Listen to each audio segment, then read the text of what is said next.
The United States has a bill it can never pay. It's a $35 trillion IOU that's growing by $1 trillion every 100 days. For years, this was a problem for tomorrow.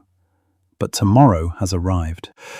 The country is now caught in what the European Central Bank calls the debt doom loop, a financial black hole from which there is no easy escape. It's a vicious cycle. The colossal debt erodes investor confidence, forcing interest rates higher. Those higher rates mean the government's interest payments explode. They've already doubled in just 5 years to over $1 trillion annually. And to pay that crippling interest, the government must borrow even more money, which makes the debt even bigger, which erodes confidence further. It is a death spiral. America is trapped. It cannot default without triggering a global depression. It cannot possibly raise taxes enough to pay the debt back. It seems there are only two paths: a catastrophic collapse or a slow, agonizing grind into irrelevancia. But what if there's a secret third option? What if the powers that be have devised a crypto reset, a brilliant, audacious plan to rewrite the rules of money, create a new captive market for their debt out of thin air, and avert collapse? The pieces are already moving on the board. This isn't a conspiracy theory. It's a strategy, and it's already in motion. For decades, the United States enjoyed what French leaders once bitterly called an exorbitant privilege. As the issuer of the world's reserve currency, America effectively had the world's credit card. Every country needed dollars to conduct international trade, so they were forced to hold US dollars in their reserves. They would then recycle those dollars by buying US government debt, known as treasury bonds. This created a permanent, global demand for America's debt, allowing the government to spend far more than it took in, year after year, with very few consequences. It financed wars, domestic programs, and a standard of living built on borrowed money and borrowed time. But that privilege is now dead. The party is over, and the bill is finally due. The US dollar's share of global foreign exchange reserves has just plunged to a 30-year low. The world is quietly, but steadily, de-dollarizing.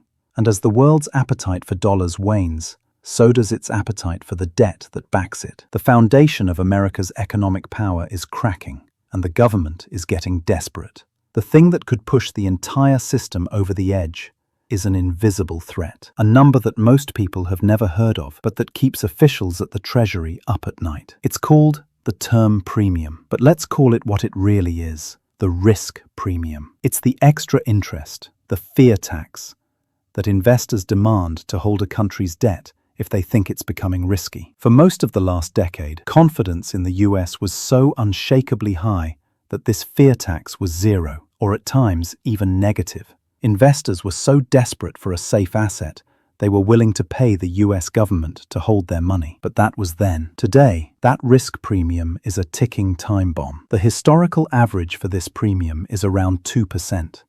Right now, it's still near zero. But that isn't a sign of strength. It's a spring coiled tight. If investor fear returns, and that premium simply reverts to its historical average of 2%, the benchmark 10-year interest rate would instantly spike from 4% to 6%. The effect would be catastrophic. It would add hundreds of billions more to the government's interest payments, effectively bankrupting it. It would send mortgage rates and business borrowing costs into the stratosphere, plunging the US economy into a devastating recession. The government knows this. They know they are walking on a razor's edge, and that they are losing the confidence of their oldest and most important lenders. The alarm bells are ringing in the halls of the Treasury for one simple reason: the old guard is bailing. The entire system of cheap US debt was built on the backs of foreign buyers, primarily China and Japan.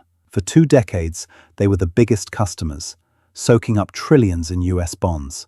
That era is definitively over. China and Japan have reversed course. They are now net sellers of US treasuries, dumping hundreds of billions of dollars of US debt onto the market. This is the nightmare scenario.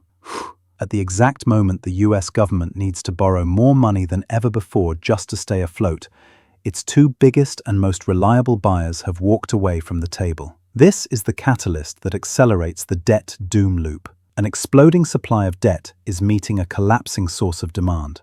It's a recipe for a bond market collapse and a catastrophic spike in interest rates. The United States needs to find a new buyer. Not just any buyer. It needs a massive, reliable, and ideally captive buyer who is forced to purchase its debt, whether they want to or not. And they believe they've found one in the most unlikely of places. This is where the plan moves from desperate to diabolical. Enter the Trojan horse. Stablecoins. These are cryptocurrencies like Tether, USDT, and USD Coin, USDC, that are pegged one-to-one with the US dollar. They have exploded in popularity as a way to transact on the blockchain without the volatility of Bitcoin. Here is the masterstroke. While the Federal Reserve can print dollars from thin air, legitimate stablecoin issuers cannot. By law and by design, for every one digital dollar they create, they are required to hold one real dollar's worth of highly liquid assets in reserve. And this is where the US government laid its trap. Through a series of new regulations and proposed legislation, they are moving to legally mandate that these reserves can only be held in two forms: cash and short-term US government debt. The game has been rigged. If a company like Circle wants to issue $1 billion in USDC to meet growing demand, it has no choice. It must go into the market and buy $1 billion worth of US treasuries. The government has weaponized financial regulation to create a new, automatic, and legally enforced captive market for its own debt, built on the rails of the crypto economy. The scale of this plan is staggering, and its moral implications are deeply unsettling. This isn't a small, niche market. Stablecoin issuers are already becoming a dominant force. Combined, Tether and Circle are now among the largest holders of US debt in the world, with holdings comparable to entire countries like Norway or Brazil. And the market is growing at an exponential rate. Projections from top financial institutions and former Treasury officials estimate the stablecoin market could swell to $2 or even $3 trillion within the next few years. A $3 trillion stablecoin market translates to $3 trillion in forced, guaranteed demand for US government debt. This would more than replace the demand lost from China and Japan. But where is this demand coming from? The answer is the most cynical part of the plan. It's coming from the world's most vulnerable. A small business owner in Turkey, trying to protect her company from the collapsing lira, converts her savings to USDC. A family in Argentina, watching their life savings get wiped out by 100% inflation, flees to the safety of USTD. In their search for stability, they have unknowingly become lenders to the US government. Their desperate need for a stable currency is being co-opted to fund the very empire whose monetary policy is causing instability around the globe. The US has found a way to export its inflation and weaponize the world's unbanked, turning millions of crypto adopters into a shadow central bank that automatically finances its reckless spending. It is a brilliant, cold-blooded act of financial statecraft. But even a plan this ingenious has a fatal flaw. While it masterfully solves the demand problem for US debt, it does absolutely nothing to solve the supply problem. This crypto reset is a way to buy time. It's a way to keep interest rates from exploding while the government continues its spending spree. It's a brilliant patch on a sinking ship, but the ship is still taking on water. The national debt is still growing by $1 trillion every 3 months. The underlying issue, a government that is fiscally out of control, remains completely unaddressed. This plan allows the problem to grow even larger, kicking the can down a road that is getting shorter and shorter. Eventually, the debt will become so large that even a captive, multi-trillion-dollar stablecoin market won't be able to absorb it all. The plan is a bridge, but it's a bridge to nowhere.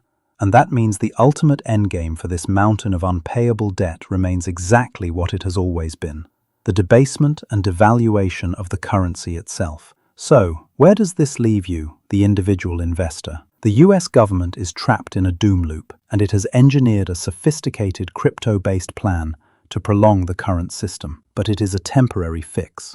The endgame is, and always has been, the devaluation of the dollar. You don't have to be a genius to see this. The smartest money in the world is already moving. The historic, multi-year rally in gold is not an accident. Central banks are buying physical gold at the fastest pace in over 50 years. They are building a lifeboat. The explosion in the value of Bitcoin is not a speculative bubble. It is a tidal wave of capital searching for a safe harbor, a monetary asset that exists outside of the control of any government, that can't be printed into oblivion. Financial markets are sniffing out the endgame. They see the rigged game and are looking for the exits. This is the choice every investor now faces. Do you place your faith in a system that is secretly rewriting the rules just to stay alive? Or do you follow the smart money and find your own escape hatch? The government has chosen its path. Now, you must choose yours.